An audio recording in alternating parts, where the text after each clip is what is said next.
सच के साथ। नमस्कार, सिटी वाराणसी लाइव में आप सभी का स्वागत है। मैं हूं अमित मिश्रा। आइए देखते हैं आज की खास खबरें। गंगा और वरुणा नदी सहित अन्य सहायक नदियों में भी बढ़ने लगा है जलस्तर। गंगा तथा वरुणा के तटीय क्षेत्रों में रहने वाले लोगों की बड़ी धड़कनें। केंद्रीय बजट में अनुसूचित जाति जनजाति समुदाय की उपेक्षा को लेकर निकाला गया मार्च, सौंपा गया ज्ञापन। बीएचयू के छात्रों ने विनेश फोगाट को सिल्वर मेडल दिए जाने के समर्थन में किया प्रदर्शन। और पंजाबी महाराज के जन्मोत्सव पर स्थित राम जानकी मठ में आयोजित 2 दिवसीय समारोह संपन्न। और अब समाचार विस्तार से।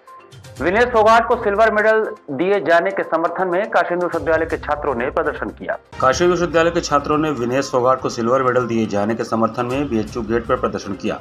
छात्रों ने विनेश फोगाट की प्रतिभा और ओलंपिक में उनकी उपलब्धि का सम्मान करने के लिए इस प्रदर्शन का आयोजन किया। प्रदर्शन का नेतृत्व कर रहे आशुतोष सिंह यीशु ने कहा कि विनेश फोगाट ने ओलंपिक में भारत का गौरव बढ़ाया है और हम उनकी उपलब्धि का सम्मान करते हैं। हमारा मानना है कि उन्हें सिल्वर मेडल दिया जाना चाहिए क्योंकि यह उनकी मेहनत और समर्पण का प्रतीक है। अगर UWW बिना गेम को खेले रेसलर को गोल्ड मेडल दे सकता है तो सेकंड पोजीशन पर रहने वाले विनेश फोगाट को सिल्वर मेडल क्यों नहीं दे सकता है। छात्रों ने विनेश फोगाट के समर्थन में नारे लगाए और उनकी उपलब्धि का जश्न मनाया। उन्होंने यह भी मांग किया कि विनेश फोगाट को उनकी उपलब्धि के लिए सम्मानित किया जाना चाहिए। इस कार्यक्रम में शशांक, शिवांश, अजीत, गुलाम, संतोष, करण, सुमित, अमित, सूरज, अनिल, उदय, अभिषेक आदि लोग उपस्थित रहे। फोगाट ने कई वर्षों की तपस्या के बाद ओलंपिक में प्रवेश किया। उन्होंने हर मैच को जीता। उसके बाद अचानक फाइनल में ये खबर आती है कि उनको डिस्क्वालीफाई कर दिया गया। ये कहीं तभी न्याय संगत नहीं है।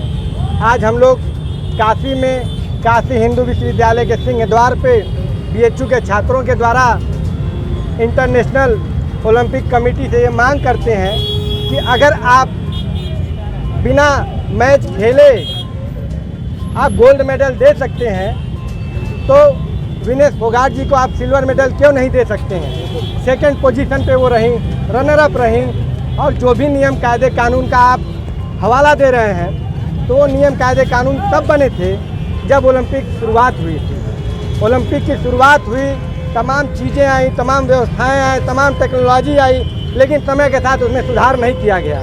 तो अब ये समय आ गया है कि इसमें सुधार किया जाए और भारत की जो बेटी है उसको न्याय दिया जाए और विनेश फोगाट जी को मेडल दिया जाए, यही हम लोग मांग करते हैं। विभिन्न सामाजिक संगठनों ने अनुसूचित जाति और जनजाति के उपेक्षित बजट के विरोध में मार्च निकालकर ज्ञापन सौंपा। कार्यक्रम में कई सामाजिक संगठन के लोग शामिल हुए जो ज्ञापन देने से पूर्व मार्च निकाले और सभा किए, जिसमें अनूप श्रमिक संयोजक रिदम मंच ने बोला कि सत्र 2024-25 का शेड्यूल कास्ट सब प्लान एवं ट्राइबल सब प्लान का बजट संसद में पेश हो चुका है।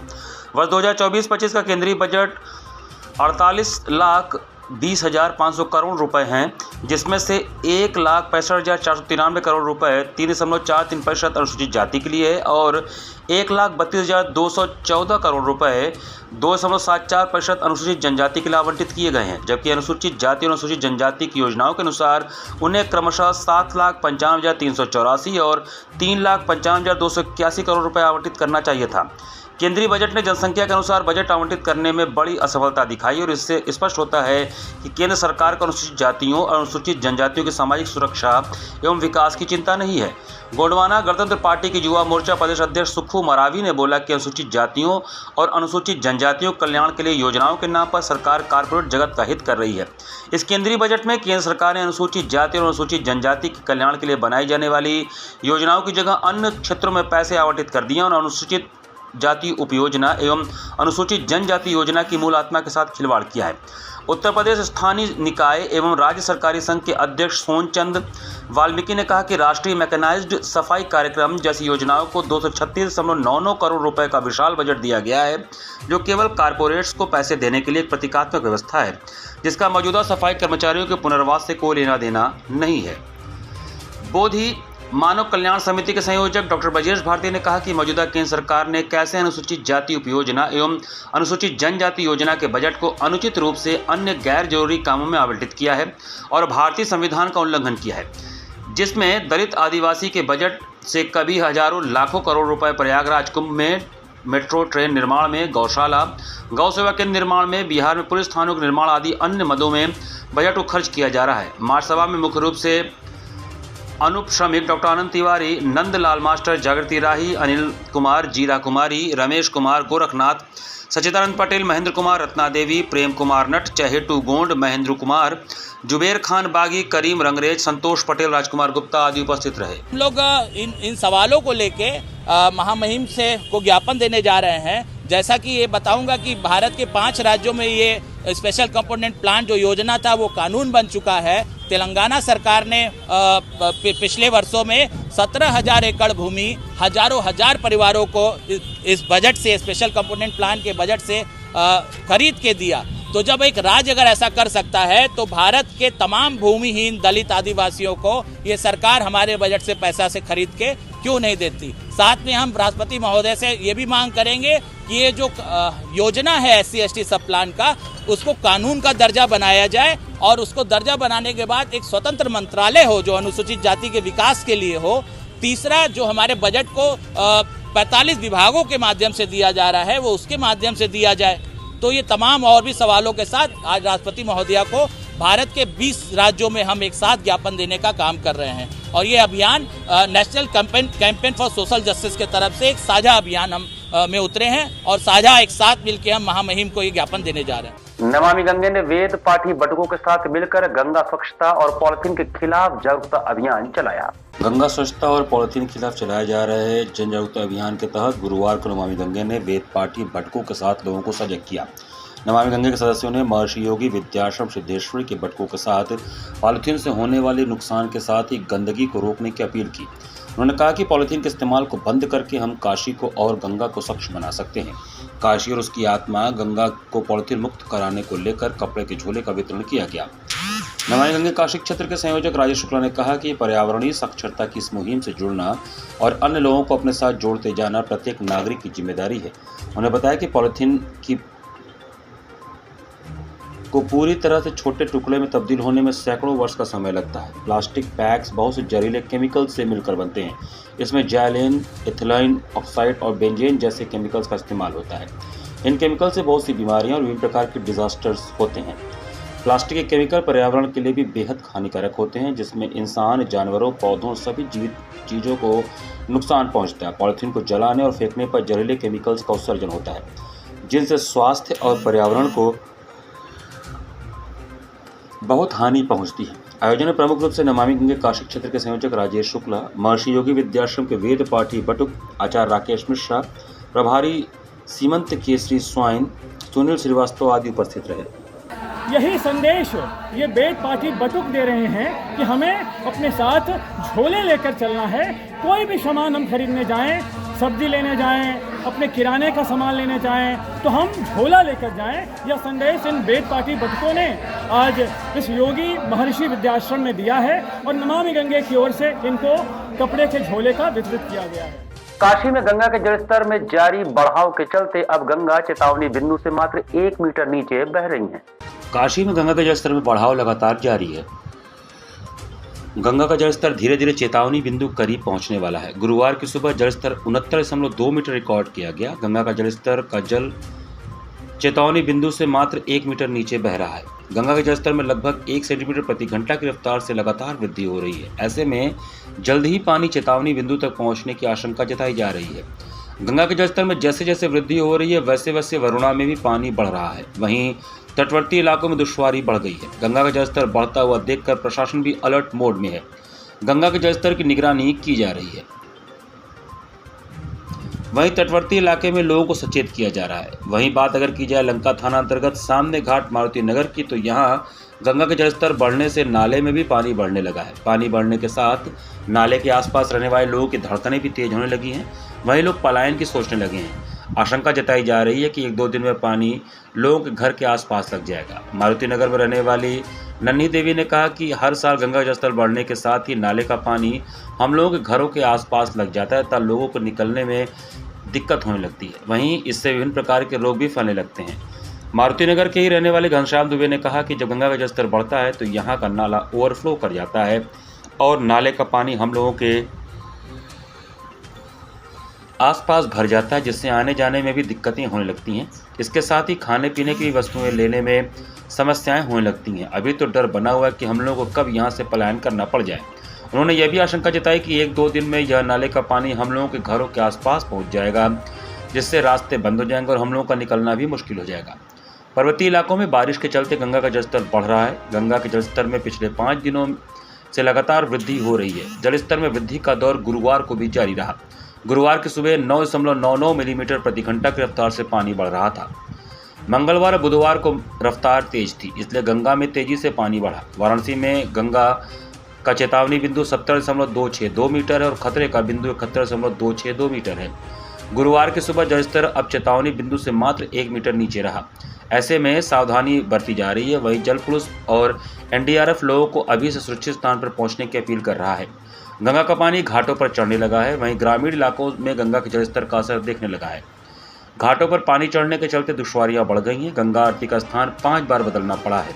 बता दें कि दशाश्वमेध घाट पर जहां गंगा आरती छत पर की जा रही है, तो वहीं 80 घाट पर मां गंगा की आरती घाट जाने वाली गली के पास की जा रही है।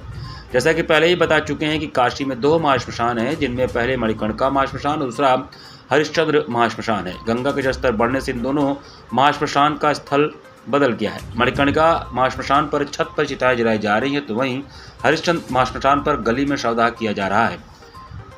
ग्रामीण इलाकों जैसे सामने घाट, मदरवा, मारुति नगर, बालाजी नगर सहित अन्य इलाकों में पानी फैलने से किसानों की चिंताएं भी बढ़ गई हैं। उन्हें धान, ज्वार, बाजरा की फसल के नुकसान खतरा सताने लगा है। गंगा के बढ़ते जलस्तर को देखते हुए एनडीआरएफ, जल पुलिस और नागरिक पुलिस की टीम मुस्तैद है। घाटों की तरफ जाने वाले काशीवासियों व सैलानियों को आगाह किया जा रहा है।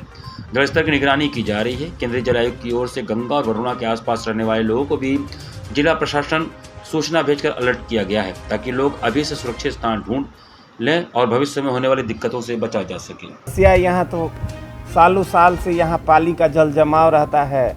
बहुत जल जनित बहुत बीमारियाँ सालों भर पड़ी रहती है। मलेरिया, डेंगू हमेशा होते रहता है। प्रशासन द्वारा कोई सूझबूझ नहीं दिया जाता है। इसके बारे में मैंने 100 बार कंप्लेन किया है, लेकिन प्रशासन द्वारा निस्तारित कर दिया जाता है। इसका कंप्लेन संख्या भी मेरे पास है। बिना इसका समस्या का निराकरण किए हुए इस समस्या को निष्पादित कर दी गया। इसके पास मेरे लिखित प्रूफ भी है।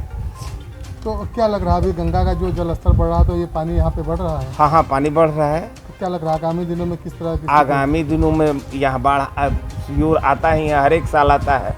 अब प्रशासन द्वारा किसी प्रकार का कार्य नहीं किया जा रहा है। नहीं, गंगा जी बढ़ रही तो बढ़ेगा नहीं। अभी लोग तो यही सोच में है जी भैया क्या करें, कैसे व्यवस्था बनाएं हम लोग कि भाग जाएं यहाँ से। तो क्या लग रहा है कि ये 1-2 दिन में ऊपर आ जाएगा? अब ये तो गंगा मैया जानती हैं, हम कैसे बता देंगे कि 2 दिन में बढ़ेगा कि 10 दिन में बढ़ेगा कि अभी तुरंत बढ़ जाएगा, भगा के जान लोग। अंतर्राष्ट्रीय मॉडल काशी के लाल सुचि कुमार की एक और फिल्म होकस पोकस 9 अगस्त को भारत सहित 20 देशों में प्रदर्शित होने जा रही है।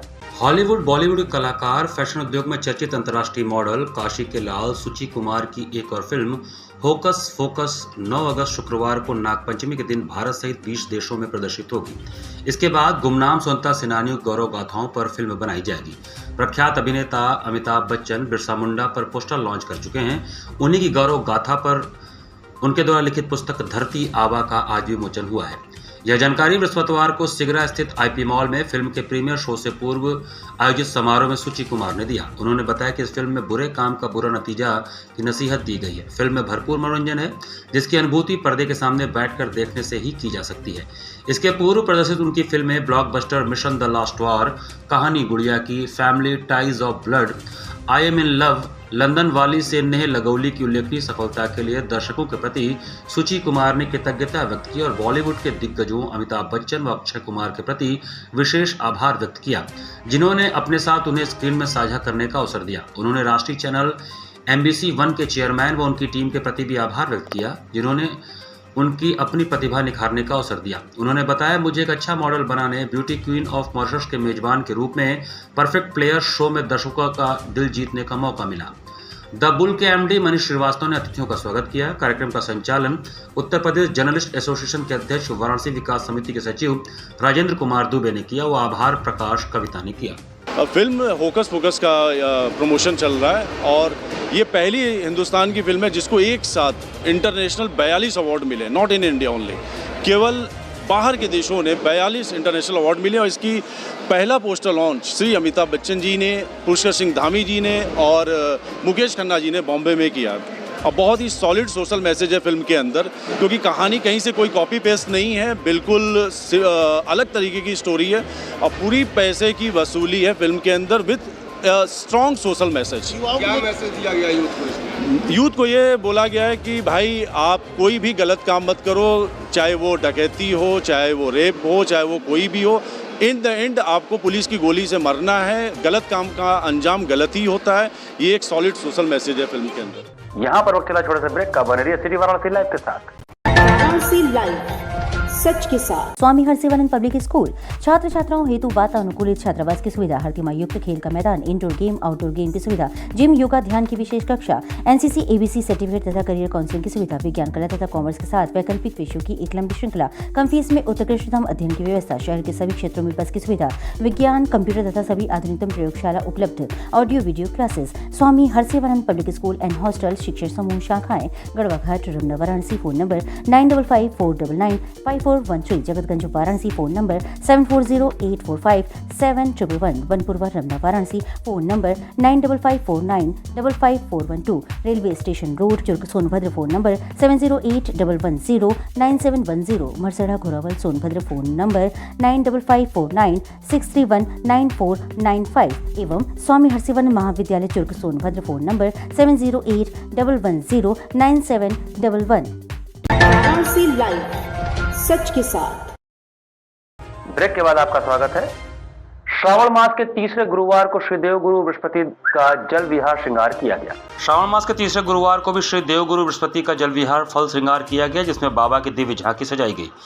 बाबा देवगुरु बृहस्पति को जल विहार करते हुए सपरिवार विराजमान किया गया। तत्पश्चात देवगुरु बृहस्पति का पंचामृत स्नान कराते हुए 11 ब्राह्मणों द्वारा वैदिक मंत्रों से पूजन किया गया। स्वर्ण मुखौटा, छत्र, चांदी व शेषनाग के साथ बाबा को पालने पर विराजित किया गया। मुख्य द्वार से लेकर परिक्रमा स्थल और गर्भगृह तक अशोक की पत्ती, कामनी की पत्ती, रुई, थर्माकोल, रंग बिरंगे कपड़े एवं विद्युत झालरों से पूरे प्रांगण को सजाया गया एवं सायंकाल 7 बजे से मध्यरात्रि तक भजन संध्या कार्यक्रम रखा गया, जिसमें वाराणसी और बाहर कलाकारों द्वारा अपनी उपस्थिति दर्ज कराई गई। कई वर्षों से बाबा का जितने भी सावन में बृहस्पतिवार पड़ते हैं, भगवान का तरह तरह का अलग अलंकार सजाया जाता है, जिसमें आज तीसरा बृहस्पतिवार है, जिसमें भगवान को मौसमी फलों से और मौसम के सभी फूलों से पूरे मंदिर प्रांगण को सजाया गया है। और सुबह पंचामृत भगवान का अभिषेक करके, स्नान करके नूतन वस्त्र धारण कराया गया। भगवान को स्वर्ण मुकुट भी धारण कराया गया। चांदी का छत्तर, जितने भी भगवान को सुशोभित करने वाले मंदिर प्रांगण में प्रभु का शोभनीय वस्त्र है, सभी भगवान पे धारण करवाया गया है। और सुबह से ही भक्त भगवान से अपने मनोकामना के लिए प्रार्थना कर रहे हैं। परम पूज्य संत पंजाबी महाराज के जन्मोत्सव पर राम जानकी मठ अस्थि में चरण पादुका पूजन, भजन एवं भंडारे का आयोजन किया गया। परम पूज्य संत पंजाबी महाराज के जन्मोत्सव पर अस्थि स्थित राम जानकी मठ में दूसरे दिन चरण पादुका पूजन, भजन संकीर्तन व भंडारे का आयोजन बड़े धूमधाम से किया गया, जिसमें काशी के साधु संतों, समाज के लोगों ने, बट्टुक एवं भक्तजनों ने याद कर उनके दिखाए कल्याणकारी मार्ग पर चलने का प्रेरणा लिया। इसके साथ ही 2 दिवसीय कार्यक्रम का समापन हुआ। इस अवसर पर उनके स्मृति में संगीतमय भजन संकीर्तन का आयोजन हुआ। भजन की गूंज एवं जयकारे से पूरा परिवेश भक्तिमय हो गया। तत्पश्चात मठ में बृहद भंडारे का आयोजन किया गया, जिसमें काशी के सभी साधु संत, समाज, बटुक एवं भक्तजनों ने भंडारे को ग्रहण किया। इस अवसर पर मठ के प्रभारी रामलोचन दास ने बताया कि पूज्य गुरुदेव सदैव मानव कल्याण व समाज उत्थान के लिए साधनारत रहे। वे ईश्वर की भक्ति के साथ जनसेवा को सर्वोपरि मानते थे। प्रतिवर्ष की भांति इस वर्ष भी पूज्य गुरु पंजाबी भगवान का जन्मोत्सव बड़े ही धूमधाम से मनाया जा रहा है। 2 दिवसीय जन्मोत्सव कार्यक्रम के अंतर्गत संपन्न हुए 1.25 लाख पार्थिव शिवलिंगों का रुद्राभिषेक के बाद आज काफी संख्या में लोगों ने भंडारे में प्रसाद ग्रहण किया। इस अवसर पर बालक दास, सर्वेश्वर शरण, सिया बल्लभ शरण, सचिन शर्मा, ईश्वर दास, राम अभिलाष, ऋषभ, अनुराग, शैलेंद्र दुबे, श्रवण दास, विजय दास सहित काफी संख्या में बटुकों व भक्तजनों ने उपस्थिति दर्ज कराई। श्रावण मास चल रहा है, इसमें 1.25 लाख पार्थिव मिट्टी की शिवलिंग का निर्माण किया गया, जिसमें हमारे सारे दिल्ली, मुंबई, कलकत्ता इत्यादि से भक्त लोग आए और 12 ज्योतिर्लिंगों का स्वरूप दिया गया। पूर्व में आपको कार्यक्रम का विवरण मिल चुका है। तो क्या क्या यहाँ पे आयोजन भंडारे में कहाँ से लोग पधारे? जैसे कि दिल्ली से भी, मुंबई से शोभित राजन, हर्षित राजन, आदर्श सरावगी, पूजा सरावगी और दिल्ली से भी लोग, नीलम सहगल इत्यादि सभी लोग पधारे। और हर वर्ष जो है हरियाली तीज के दिन महाराज जी का जन्म उत्सव मनाया जाता है, जिसमें पार्थिव शिवलिंग का निर्माण होता है और पूजन होता है। संत रघुवर नगर स्थित श्री साईं बाबा मंदिर में जल विहार श्रृंगार का आयोजन किया गया। श्री साईं बाबा मंदिर संत रघुवर नगर सिगरा में जल विहार श्रृंगार आयोजित किया गया, जिसमें बड़ी संख्या में भक्तों की भीड़ हुई। भक्तों ने साईं बाबा के जल विहार का खूब आनंद उठाया, गीत गाया और प्रसाद का आनंद उठाया। विभिन्न प्रकार की आरती मंदिर में की गई, जिसमें काकड़ आरती, मध्याह्न आरती, धूप आरती व शेज आरती किया गया, जिसकी जानकारी मंदिर के पुजारी संजीत घोष ने दिया। सावन माह में पड़ने वाले इस हरियाली एवं जल विहार श्रृंगार में पूरे मंदिर को फूल माला एवं कामिनी की पत्तियों से तथा आकर्षक विद्युत झालरों से सजाया गया था। के बाद इस साल भी हम लोगों ने सावन में जल विहार का प्रोग्राम है। इसके बाद अपना रुद्राक्ष का श्रृंगार होगा और ये हर साल होता है और भक्तों का काफ़ी इसमें आना जाना और रहता है। कितने सालों से ये बाबा? 14 साल से लगातार हर सावन में 4 श्रृंगार होते हैं, सारों में से एक ही है। किस तरह का श्रृंगार चारों होते हैं, क्या होता है? एक हरियाली होती है, ठीक है, और एक दिन आपका ये हरियाली और जल विहार होगा, फिर रुद्राक्ष का श्रृंगार होगा और एक जनरल श्रृंगार होता है। धर्म संघ में आयोजित 117वें करपात्र प्राकटोत्सव में करपात्र रत्न समारोह का आयोजन किया गया। धर्म सम्राट स्वामी करपात्री जी महाराज सनातन धर्म के ददीप्यमान सूर्य हैं, जिसके प्रकाश से समाज सदा सदा तक प्रकाशित होता रहेगा। यह उद्गार धर्म संघ पीठाधीश्वर स्वामी शंकरदेव चैतन्य ब्रह्मचारी जी महाराज ने दुर्गाकुंड स्थित धर्म संघ मणि मंदिर में 117वें करपात्र प्राकटोत्सव के अवसर पर आयोजित करपात्र रत्न समारोह की अध्यक्षता करते हुए व्यक्त किया। उन्होंने कहा कि धर्म सम्राट जी के विचार अनंत काल तक प्रासंगिक रहेंगे। जब भी धर्म को लेकर कोई शंका होगी, उसका समाधान धर्म सम्राट जी के शास्त्र सम्मत विचारों से ही होगा। मुख्य वक्ता 1008 बपौली धाम ब्रह्मचारी जी महाराज ने कहा कि स्वामी कृपात्री जी का वैराग्य अत्यंत प्रबल था, जिसके लिए वे कभी भी समझौता नहीं करते थे। वे विलक्षण प्रतिभा के धनी संत थे। मुख्य अतिथि महात्मा गांधी काशी विद्यापीठ के कुलपति प्रोफेसर अनंत कुमार त्यागी ने कहा कि करपात्री जी महाराज के दिए गए दार्शनिक सिद्धांतों को मूर्त स्वरूप देने का समय आ गया है। उनके सिद्धांत ही भारत को विश्व गुरु के रूप में पुनर्स्थापित कर पाएंगे। कार्यक्रम में संपूर्ण संस्कृत विश्वविद्यालय के पूर्व आचार्य डॉक्टर नरेंद्र नाथ पांडे को अति प्रतिष्ठित करपात्र रत्न सम्मान से सम्मानित किया गया। सम्मान स्वरूप उन्हें 1,25,000 रुपये का ड्राफ्ट, प्रशस्ति पत्र, श्रीफल एवं दुशाला प्रदान किया गया। धर्मसंघ पीठाधीश्वर स्वामी शंकरदेव चैतन्य ब्रह्मचारी, 1008 बापौली धाम ब्रह्मचारी, कुलपति प्रोफेसर अनंत कुमार त्यागी, कथा मर्मज्ञ भजनंदन महाराज, पंडित जगजीतन पांडे ने उन्हें सम्मान प्रदान किया। इसके साथ ही करपात्र गौरव सम्मान ज्योतिषाचार्य त्रिवेणी प्रसाद शुक्ल को प्रदान किया गया। उन्हें सम्मान स्वरूप 21,000 रुपये, प्रशस्ति पत्र, श्रीफल एवं दुशाला प्रदान किया गया। करपात्र रत्न सम्मान समारोह का शुभारंभ आचार्यों बटुकों द्वारा चारों वेदों के मंगलाचरण से हुआ। ऋग्वेद का मंगलाचरण रोशन ओझा एवं रोशन पांडे द्वारा, यजुर्वेद का पाठ आनंद तिवारी, सामवेद का पाठ प्रेम शंकर एवं राजकुमार तथा अथर्ववेद का पाठ राकेश भट्ट द्वारा किया गया। इसी के साथ सिटी वाराणसी लाइव का ये संस्करण हमें समाप्त करते हैं। मुझे दीजिए आज्ञा, नमस्कार।